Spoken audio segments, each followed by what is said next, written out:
एको बाधा। जैसे मछली को जल में सुख मिलता है, वैसे ही व्यक्ति को भगवान के चरणों में सुख मिलता है। आपको बताऊं, भागवत जी में बताया है, जो श्रोता होते हैं ना, श्रोता भी ना अलग अलग प्रकार के, अलग अलग श्रेणियां होती हैं श्रोताओं के। तो अपने आप को उस श्रेणी का श्रोता बनाओ। कहते हैं भागवत जी में 4 प्रकार के श्रोता बताए गए। कैसे? पहला होता है चातक। चातक किसे कहते हैं? बोले चातक एक पक्षी होता है। वही क्या करता क्या है, वो बोलता है, और जब वो बोलता है तो ऐसा लगता है जैसे वो बोल रहा है कि प्यासा हूं मैं प्यासा हूं। मानो वो कह रहा है कि मैं प्यासा हूं। तो और पक्षी कहते हैं भैया प्यासा है तो रो क्यों रहा है, इतने तालाब हैं, समुद्र है, जाकर के पानी पी लेना। तो वो कहता है नहीं, मेरी प्यास समुद्र के जल से नहीं बुझेगी, मेरी प्यास तालाब के जल से नहीं बुझेगी, मेरी प्यास नदी के जल से नहीं बुझेगी, मेरी प्यास बुझेगी तो केवल जो सुरभि का जल टपकेगा, जो बरखा आएगी, जब वो बरखा का जल टपकेगा तभी मेरी प्यास बुझेगी, उसके अलावा मेरी प्यास नहीं बुझेगी। बोले मानो वही सच्चा श्रोता होता है जिसको दुनिया वाले कितने ही प्रलोभन क्यों ना दें। अरे भैया, लोग कहते हैं ना, जब कथा में आते हैं तो कई लोग कहते हैं अरे क्या करोगे कथा में जाकर के, अरे आराम से चलो ना, आज घूमने चलते हैं, आज तो संडे है ना, चलो आज पिकनिक मनाने चलते हैं, आज वहां पे चलते हैं, वहां बहुत आनंद आएगा, ऐसा काम करते हैं उसमें बहुत आनंद आएगा, ये करेंगे वो करेंगे। लेकिन दुनिया वाले कितने प्रलोभन क्यों ना दे ले वे। बोले लेकिन सच्चा श्रोता वो होता है जो कहता है भैया तुझे जहाँ जाना है वहां जा, मेरी प्यास अगर बुझेगी, मुझे यदि आनंद आएगा तो केवल कथा के पंडाल में जाकर के आनंद आएगा, मुझे यदि आनंद आएगा तो भगवान की कथा सुनने में आनंद आएगा।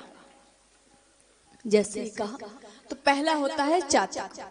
दूसरा श्रोता होता है हंस के समान। ये ध्यान से सुनना आप लोग इस चीज को, श्रोता कैसे होते हैं। दूसरा होता है हंस के समान। हंस की क्या विशेषता होती है?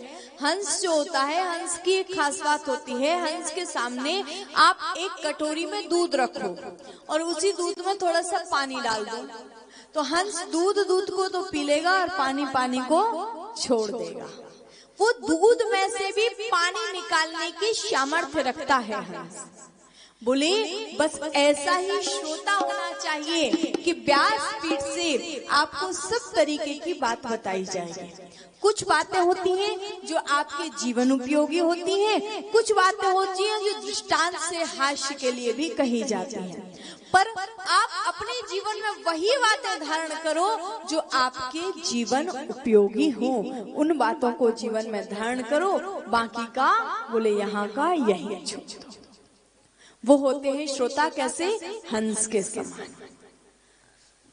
तीसरा श्रोता, बोले तीसरा श्रोता होता है सुख के समान। सुख यानी कि तोता। तोते की एक विशेषता होती है, तोते के सामने आप जो चीज बार बार बोलो तो तोते को वो रट जाती है। तोता उस चीज को रट लेता है और रटने के बाद में फिर उस चीज को बार बार बोलता रहता है। बोले वैसे ही आप लोग कथा में आए, आपने कथा को सुना, परंतु कथा को सुनने के बाद में आप जब यहाँ से निकलो तो कोई पूछे भैया कथा में आनंद आया? बोले हाँ कथा में बहुत आनंद आया। अच्छा, कथा अच्छी लगी? बोले हाँ बहुत अच्छी लगी। अच्छे से सुना? बोले हाँ बहुत अच्छे से सुना। क्या सुना कथा में? तो सर को जाने लगते, सुना तो था, अभी याद नहीं आ रहा क्या सुना था, पर जो सुना बहुत अच्छा सुना। क्या सुना ये पता ही नहीं है, बस अच्छा सुना। नहीं, कथा को ऐसे सुनो कि आप अपने घर में जाकर के बता सको कि आज कथा में ये अच्छा बताया, आज कथा में ये बात बताई, आज कथा में ये बात बताई। तो तीसरा श्रोता होता है सुख के समान। और चौथा श्रोता होता है मीन के समान। मीन यानी कि मछली।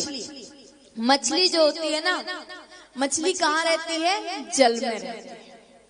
मछली जल में रहती है और अगर आप उस मछली को जल से निकाल दो और जल से निकाल करके भले ही आप अमृत में ही क्यों ना डाल दो, जो अमृत जिसको पीने से लोग अमर हो जाते हैं उसको उस अमृत में ही क्यों ना डाल दो, फिर भी वो मछली का प्राणांत हो जाएगा।